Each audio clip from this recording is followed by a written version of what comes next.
Hello everyone, welcome to part 14 in the series of the Team Associated SC10 short course truck. Let's hope that this video goes smoother than the previous one. In this video we will be building the shocks. Now, like the previous video, I've done a bit of a shortcut and I have built 3 shocks. So here's the ones I've prepared earlier. Now, the reason why I built the first 3 is it is quite time consuming, and quite honest, I don't think you'd want to be sitting here just watching me build 4 shocks. So these are how they're supposed to turn out. So I've left the last shock here just to go through with you. Now, the things you'll need, obviously, shock oil. Now, what I also have here is some Team Associated or Factory Team green slime. Now, the green slime helps with the shock building, and you'll see when I use it why you'll need it. Now, if you don't have it, the green slime, the shock oil that comes with it will do, but trust me, the green slime makes all the difference. Now, you don't have to use green slime just on Team Associated shock building, like Team Associated shocks. I mean, if you've got Tamiya, X-Ray, Losi, hot bodies, whatever, you can use the green slime for building the shocks on them as well. It's just it does make things a lot easier. So remember, have your instruction manual. So like I said, I've built the 3, so you'll be starting from here, but we'll just we'll start from here. What you'll need is your shock body. You'll need 2 red rubber O-rings, and you will need, where is it, there's a little shock spacer in here. There it is. And you'll need a little, it's not a shock spacer, sorry, it's just a spacer that goes in between the 2 red O-rings. Now, this is where you need your green slime. So first of all, you put 1 O-ring in, and with your green slime, put a little bit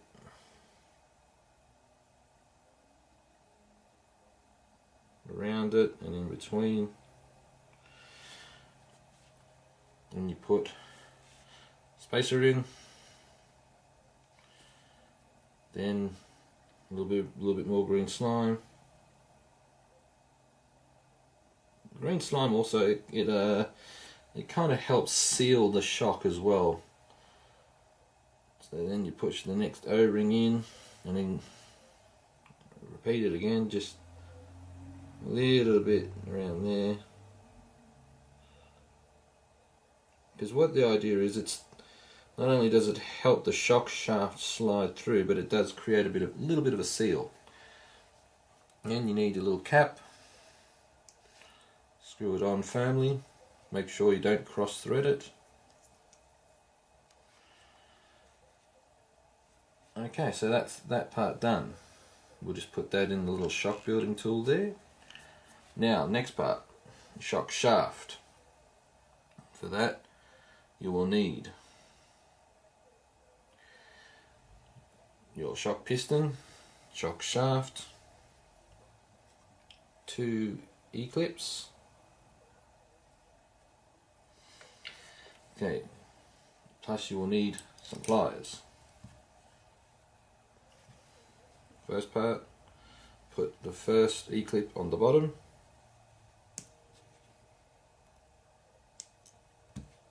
Like so. Shock piston on.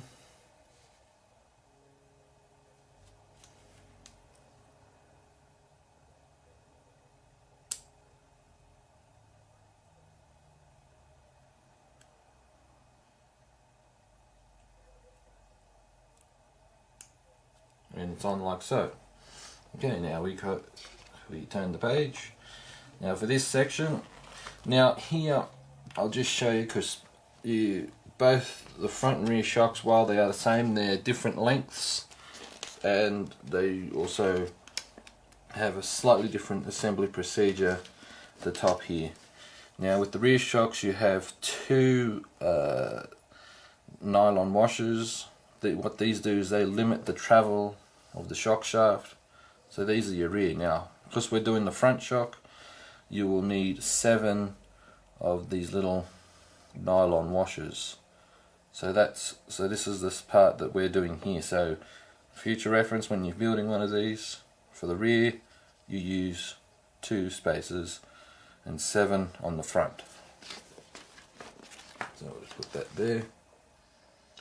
Alrighty, so get our 7 little washers. Butterfingers.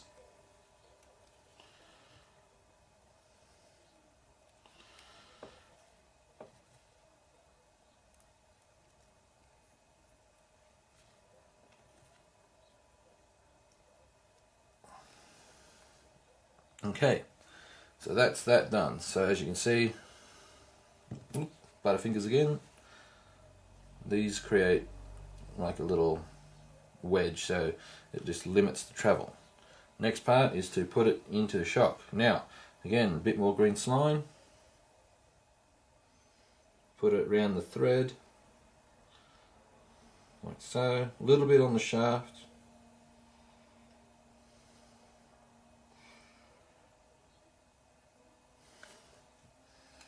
Now we put it in.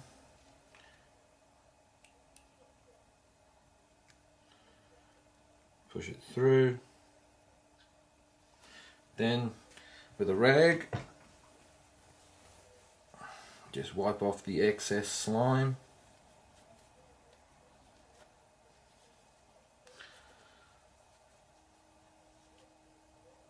Okay, so that's that done. Now, next part is to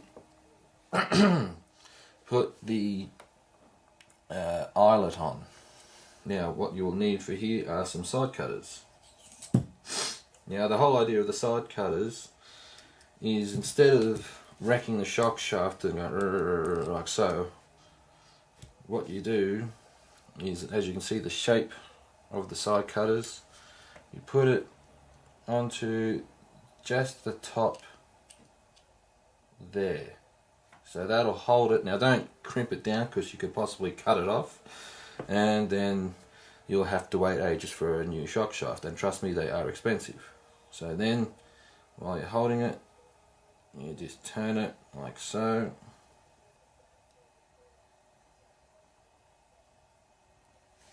There you go. The eyelet is on. Now we put the little ball pivot in. For this you need, well, you don't really need it, but this makes it easier. Need some multi grips, and just firmly plops in like that. Okay, now what we need to do now is we have to put some oil, start filling it with oil. Now this is 30 weight oil, and excuse me a sec, I'm going to sneeze. No, I'm not. Okay, excuse me, sorry about that. Now next part, with the shock shaft all the way down, you start filling it with oil. Then as you can see it getting about halfway, you stop and you'll hear it. And what that does is that allows some of the oil, because the oil will sit at the top, and once you push it up, the force will cause it to go down. Then when you push it back down, there'll still be some oil there, but there'll be air bubbles. Then you continue filling it with oil. You stop again. Repeat that little procedure. This is just my procedure in filling a shock. And then you keep filling it all the way to the top.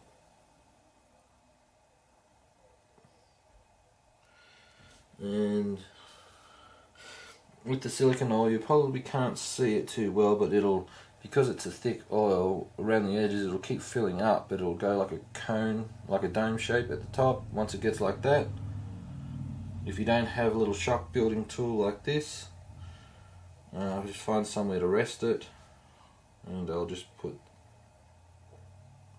no, that's not going to work. I'll get my pliers.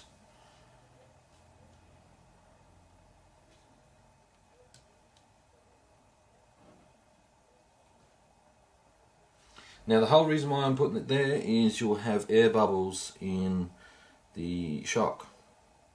Now what you want to do is leave it for a little period, let the air bubbles come up to the top and bubble away. So what we'll do is we'll pause it here and we'll come back shortly. So stay tuned for the rest of the shock build. Alrighty, welcome back everyone. We've left the shock for about half an hour. I mean, you don't, if you don't want to leave it for half an hour, I mean, that's entirely up to you, but you will still have some air bubbles in there.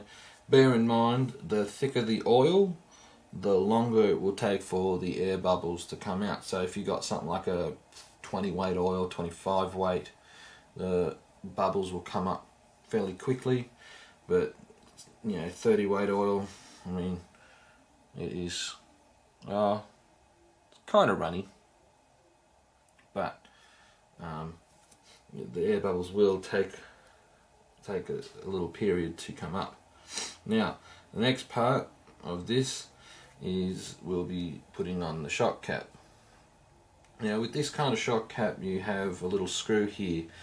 For those who are experienced with tin associated shocks, the old procedure is you would have to fill the cap with oil because they don't have an actual bladder inside them, and then you would have to try and quickly put it on, turn it on, and shock oil would go everywhere, and you'd get annoyed and think, why the hell did you buy it? I mean, Team Associated have been doing it that way for a while, but what they've done is these are these shock caps, you can bleed them, so they've got a little hole there, and it requires this little screw to go in. One thing I will recommend that you do is, because it is a very tight fit, I got my scalpel and stuck it in there, turned around just to cone it out slightly, just to help the screw go in. And what I also did is I put some shock oil in there just to lube it, just so the screw can go in, because it is very tight, and I mean a tiny little hex driver like that, you don't want to break it. So it is a very, very, very, very tight fit. I will mention one thing too, in my haste to try and get this done, please take note that on the top of where the cap goes onto the shock there you will need to place a rubber O-ring around there. I forgot to mention that while I was building the other shocks, I got ahead of myself and I started on this thing, on this one, and I thought, oh, hang on a sec, I've got to film. Duh. So I put that, I forgot to tell you, you need to put on the little rubber O-ring. You have two sizes, you have the large one and you have a smaller one than this. The smaller one goes around the top there just to help seal it. Okay, so now we'll continue. What you need to do is place a couple of drops of oil in there like so. Pretty easy. Then you put the cap on. Make sure you don't cross thread it as usual.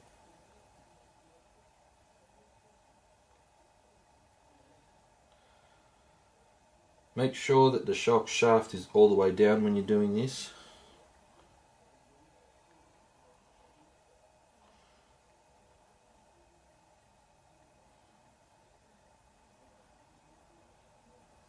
Okay, now you have to bleed it.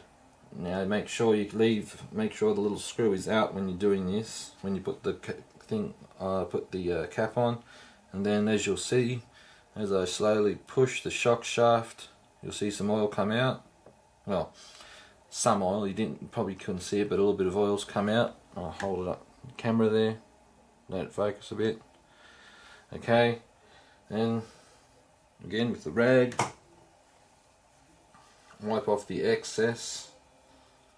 Now at this point, make sure you keep the shock shaft all the way in when you need, because then you need to put in the screw.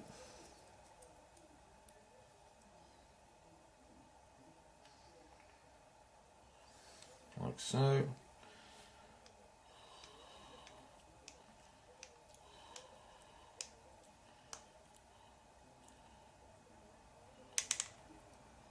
And then just check it. Look at that. Okay, so we'll just put that there. Next part, with the O-ring, this little rubber O-ring, you put it inside the threaded collar.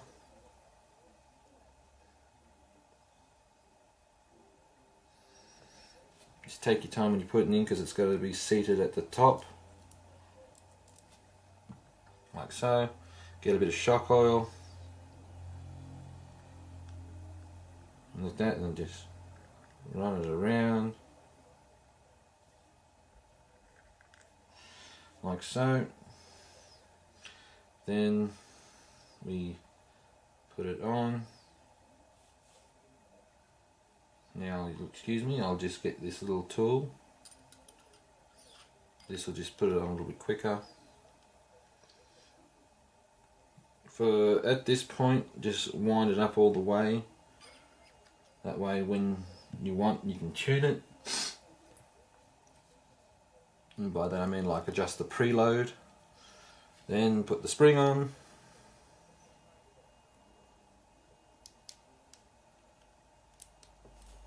Put the put the spring cup on. It can be a little bit tight, so there we go. And there you have it, folks. One shock. Ooh.